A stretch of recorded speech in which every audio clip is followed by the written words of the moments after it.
TJX Versace, what's the deal? We live. So, I don't know who needs to hear this, but your mom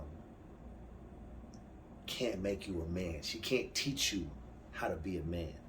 And not only can she not teach you how to be a man, I beg the question, can she even make you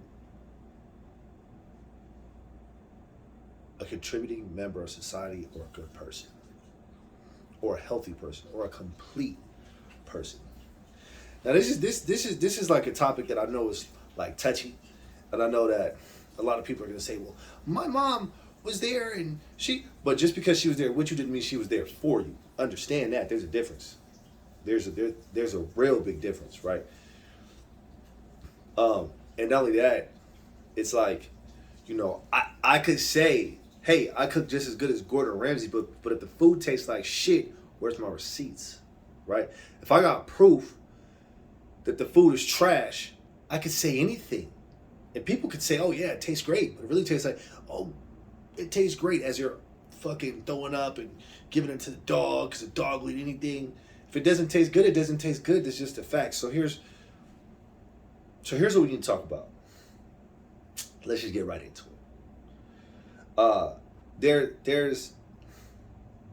There's a lot of like things that I could just, bring up or just talk about just from my personal observation. But I like, started looking into this topic a little bit deeper because I didn't want to just seem like, oh, we're, the red pill community or men by and large are just bashing women because we're hurt. If anything, children are hurt, but they don't have a voice, right? They don't understand how to articulate these things like we do. So that's why our job literally is to protect women and children. So this is just men doing their job. So the first thing I wanted to talk about is the divorce rate. Now the divorce rate in America, first off, America is the country with the most single mothers in the entire planet. On the planet Earth, the most single mothers are in America. So while that's sinking in, I'm gonna hit you with another one. 70% of divorces are filed by women. What's the number one reason? The number one, irreconcilable differences. What the fuck does that even mean? Irreconcilable difference. What is that? Could somebody explain to me what that is? Drop it in the comments below. What is an irreconcilable difference? Okay, so there's that. Now, here's the one thing that statistic isn't explaining either. Is, okay, if that's 70% of divorce, so that's just recorded. But what about the people that aren't married? Because there's a lot of people that have babies that are unmarried. Baby mamas and baby daddies every fucking where. So what's the stat for that? I would guarantee you it's about at least 90% of families are broken up, and the woman is the one that leaves. Guaranteed. I'm guaranteed. If not 90, at least 80. For sure. Confirmed. Like, for sure. You know what I mean? Okay, so now that we understand that, we can stop saying and trying to boost this narrative to try to pander to women to act like it's not their fault, to say, oh, well, the man left. Well, that's not what the data says. The data doesn't support that statement. Okay? What's the effect of 70 to, really actually 80%, let's just say 80% because all of them aren't being numbered. What's the result or the effect of 80% of households not having a father? What is the results of that? What does that mean for the children? What does that mean for the quality of life for the woman? And what does that mean for the mental health of the father? Or you know what? Let's take the mother and father out of the equation. They're adults, right? Let's just look at the kids. And let's look at what happens throughout their lifetime as a result of their mother's poor decision of leaving them and stealing them basically from their father. Let's take a look at that. And so as I was taking a look at that, because I was just wondering, because you hear a lot, but nobody has facts to back up what they're saying. They're just saying things, right? So let's look at it, all right? sexual abuse and abuse in single mother homes is 40% more likely. So that means if you are raised by a single mother, you are 40% more likely to be domestically abused or mentally abused or sexually abused. Are you fucking kidding me, bro? So you're almost 50% more likely as a child to be abused sexually, physically, mentally, emotionally, if you don't have your dad there. Now, why? Why is that? Because the father's the protector, not the mother. And she's probably bringing in some rando off the street. Let's talk about the income. Now, once you take the father's income out the house, which is usually more, and I know sometimes it may be more for the woman and whatever, but the bottom line is you're still taking income out of the house. So what happens when you take income out the house? Now the kids are poorer. Now they have less money for things. Now their health care is probably going to be lacking. Now, little Timmy doesn't get that train set for Christmas, which is not necessary, but maybe it might be a good memory that might help to his overall mental health. I don't know. Right? Now, maybe he can't do sports because his mom can't afford the field trips and the gear and the this and the that. I know what that feels like. Maybe,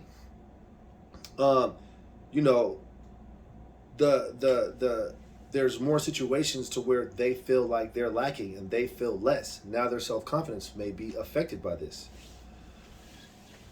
All of these things play into the overall lifespan, or not lifespan of childhood, or the overall quality of a childhood. So what I'm saying with this is this is bigger. This is bigger than just, oh yeah, you go be a strong, independent woman. But what about the kids? What about who else, the other people we're affecting? With half of that child, ask that child, hey, little Timmy, okay? Half of your resources are going to be destroyed. You're more likely to have less food in the pantry without your dad. You're more likely to have, messed up clothes when you go to school, which is ruining your confidence. Now you're getting bullied and all of these weird types of things without your dad. What if you ask him all these questions? Would he say, yo, yeah, cool, let's do it? Screw dad. I don't think so. I really don't think so. So that means that the average single mother makes about $30,000 a year. Now the average two-parent household is bringing in anywhere from 50 to $100,000 a year. The kids need all them chips, bro. If it costs $250,000 to raise a kid from 0 to 18, you really got all that bread by yourself as a single mom? You don't need no help? Really? That's crazy. That's crazy. So that's just one thing. Okay, boom. That's just the next, right? So now, what is the effects of a child growing up in abject poverty or borderline poverty or Section 8 or the projects? What are the ramifications? What's going to happen as a result of that? It's not just, oh yeah, he was raised in poverty and that's it. No, there's more to the story. Oh yeah, she was raised in poverty, that's just it. No, things happen as a result of that. So, the next thing I want to talk about is what actually happens. What happens as a result of that? Well, 75% of children that come from single mother homes, guess what? Surprise, surprise. They abuse drugs. They have 75% of people who are on drugs or have a chemical dependence. It doesn't necessarily have to be drugs like we think of drugs, like the hard ones. It could just be pills. It could be liquor. It could be whippets. It could be anything. So 75% of people who have a chemical dependency on something come from single mother homes. 75%, bro. That's not a small number. That's almost all of them. 75%.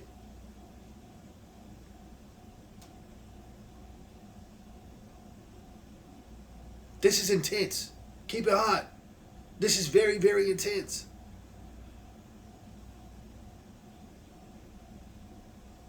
But you want to be a strong, independent woman. but you want to go do your thing.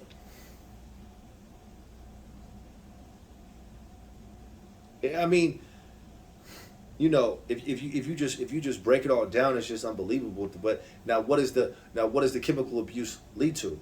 Lower inhibitions, lower test scores, lower success in life, lower earning potential in life, more further abuse down the road to children who are born from people with chemical abuse. You're probably going to be homeless unless you're living on your mom's couch, because you can't be a functioning adult and just be a crackhead. So, I mean, these are real problems that nobody's talking about. Everybody's just acting like, oh yeah, you get it, queen. Like, no, bro, there's kids that are suffering as a result of this. So, I mean, I understand that it, there's a narrative, but we, I mean, brick by brick, bro, as men, we have to stop this narrative, because this narrative of you could be a single mom and it's okay. It's actually ruining children. They're not protected, they're not provided for, and it's hurting their mental health. Maybe they're doing drugs as a result of the loss of a loved one, which was their father. There's even more to this list, because we got to think about, okay, so we just talked about chemical abuse. That's one part. What about incarceration rate? What about incarceration rate? What about the fact that 71% of violent offenders were born and raised by single mothers? Why is that? Could it possibly be, for both the statistics I just named, the chemical abuse and the violent offenders, and incarceration is 40%. So 40% of people that are in jail were single moms, right? It's probably higher. So what is the reason of this?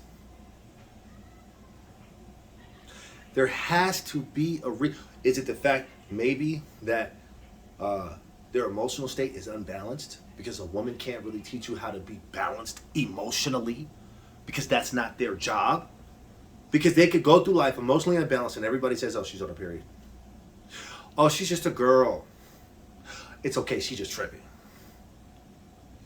So how is a man ever going to learn emotional stability? How is a girl going to learn how to at least be acceptably, or, somewhat liberally in control of her emotions and urges and different things, if no one is ever able there to teach her? Now they have to learn on their own. Children have to grow up and learn on their own. Is that going to really be possible?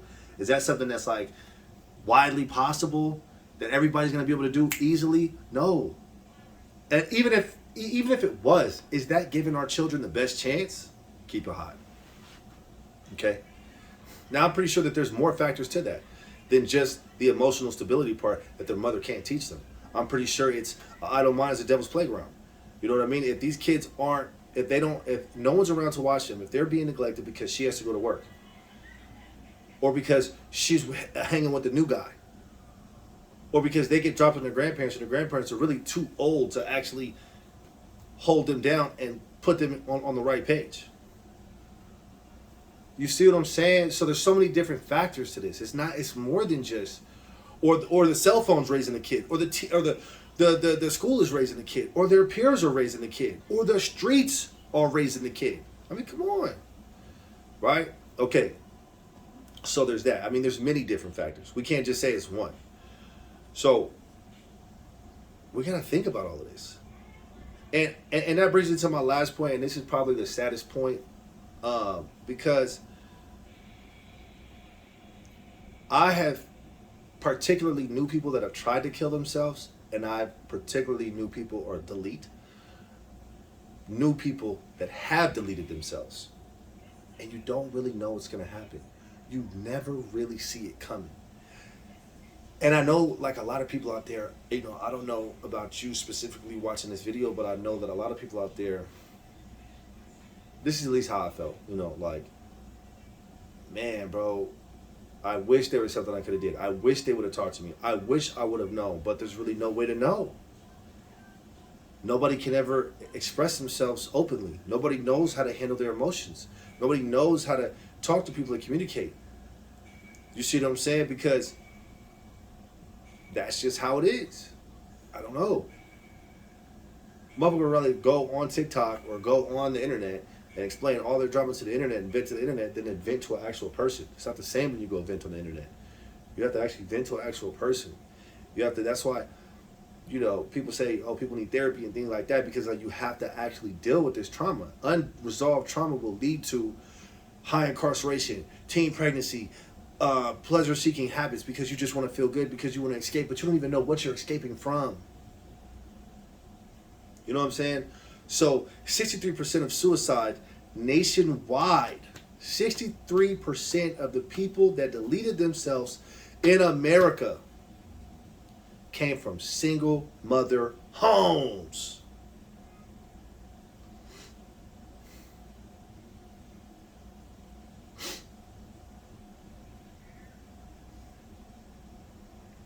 Is that not a problem? Is that not cause for alarm? If you think about it. Now you gotta think about, and here's the coldest part, right? There's there's layers to this, there's levels to this. Why are people who are born to single mother home or raised in single mother homes more likely to kill themselves? 63%, that's a lot, bro. Why are 63% of the people killing themselves from single mother homes? Well, why would you kill yourself in the first place? What would cause a person to say, you know what, I need to kill myself? I had to think about this because, and I've thought about this before when I knew friends that killed themselves, and I'm just like, bro, like, why? Like, bro, everything was sweet. It was all good just a week ago. Why? What would convince someone that the only way out is to off themselves? So I got to thinking. So of course, I had to study. I had to see why. What does it all boil down to? Here's what I found out. Mental illness plays a big part of this. Now, what are the things that lead to mental illness? There's many things. Sometimes it's genetic. Sometimes it's not genetic. You know what I'm saying? Sometimes sexual abuse could lead to you deleting yourself. Sometimes emotional abuse, mental abuse could lead to you deleting themselves. People deleting themselves. You know what I'm saying? So we always have to think about the mental illness, but that one's too easy. That one's, of course, we're all going to know mental illness, whatever. Okay. What about feeling like a burden? What about feeling hopeless? What about feeling like there's no way out? Why would I feel like a burden? Well, if I was raised to a single mother and I knew that she didn't even have enough money to really take care of herself, and I knew that I didn't really have enough money to help, and she kidnapped me from my father, so my father's no longer around to help the situation, and all the dudes that she's bringing through and smashing out on a regular basis aren't actually there to help, then I may feel like a burden. I may feel hopeless. I just want to read something that I highlighted from a feeling of someone being a burden, right? A person with a chronic pain or terminal illness can also feel like a burden to others. It becomes harder and harder to ask for yet another ride to the doctor's office, or more help with the household duties, or assistance paying the bills, or in fact, I need help going to a game. I need help with I'm going through things, emotion, or hey, I need help money wise. Ma, I need this. Ma, I need that. Why? Because in the same breath, the single mom's coming and asking the kids. So now you feel like not only do you have the burden of, you feel like a burden on her. As you grow older, you feel a burden of, I have to take care of her. Now I have to be a mother, a father-son boyfriend, a boyfriend-son. That's weird, bro. That's all. It's all wrapped into the same thing, right? And it only gets worse. It never gets better. Okay. Now, social isolation. These are all things that are a part of someone killing themselves. So you feel like a burden. You have a mental illness. The next one is you feel socially isolated. Now, why would someone feel social? What would cause someone to be alone? What would cause someone to be socially isolated? Let's read it. A person becomes socially isolated for many reasons, including losing friends, a spouse, a loved one, undergoing a death, a divorce. Okay? The hopelessness, the feeling of I can't get back. I will never get this person back. I can't come back from this. There's no way out. There's many things that lead to you having that feeling.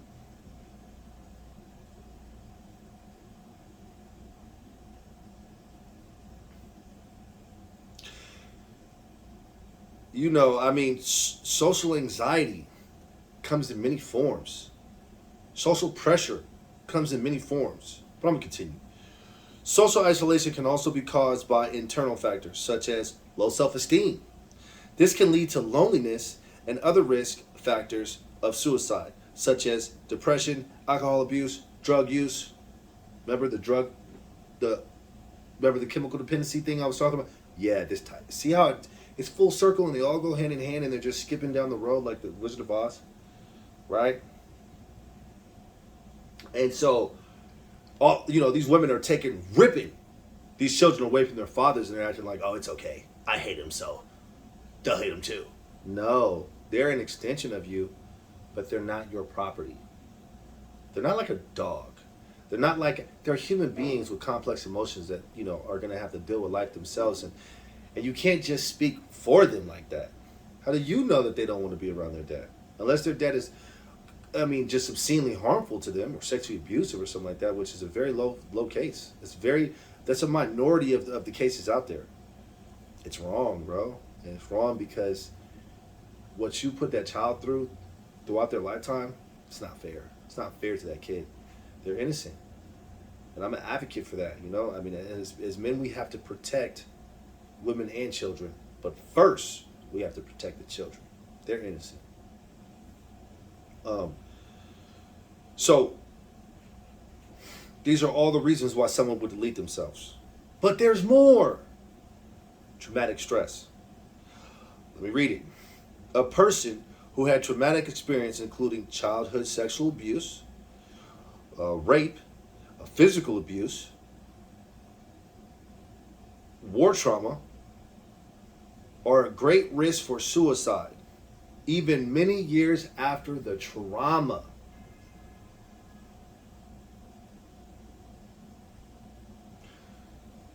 So childhood trauma is almost equal to war trauma. You got little kids out here growing up, becoming adults, carrying war trauma. All because their mom wanted to ride the CC. That's deep. And now we wonder why we have rampant homelessness. We wonder why we have rampant drug use. We wonder why we have rampant suicide. We wonder why people are feeling hopeless. And another thing about the traumatic stress or about the isolation thing or social anxiety is a lot of social anxiety can come from being poor as a child. You're poor as a child, people are making fun of you, now you have lower self-esteem, now you feel isolated. Now you feel safer when you're alone. This is a fact, bro. This is a fact. This is just the way that it is. We're social creatures. There's certain things that children need that their mother can never give to them. It's just the way it goes. Traumatic stress. In a survey of nearly 6,000 U.S. adults, nearly 22% of people who have been raped had attempted suicide at some point, while 23% who experienced physical assault tried to take their own life at some point. And then we're not even talking about, the people that commit suicide that they attempt it, but they don't actually commit suicide. So 63 or 60 something percent of people who are successful are from single mother homes. We're not even talking about the ones that aren't successful, that still are just walking around dealing with this trauma. And most of the people that are killing themselves are men because women usually don't have a heart. They're just not that violent like that. They're just not going to do it. I digress.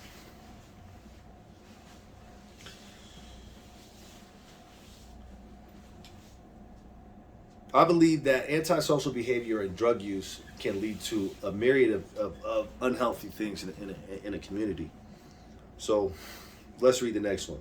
Drugs and alcohol can also influence a person who is feeling suicidal, making them more impulsive and likely to act upon their urges than they would while sober. Substance and alcohol abuse can contribute to other reasons people commit suicide, such as the loss of jobs or relationships.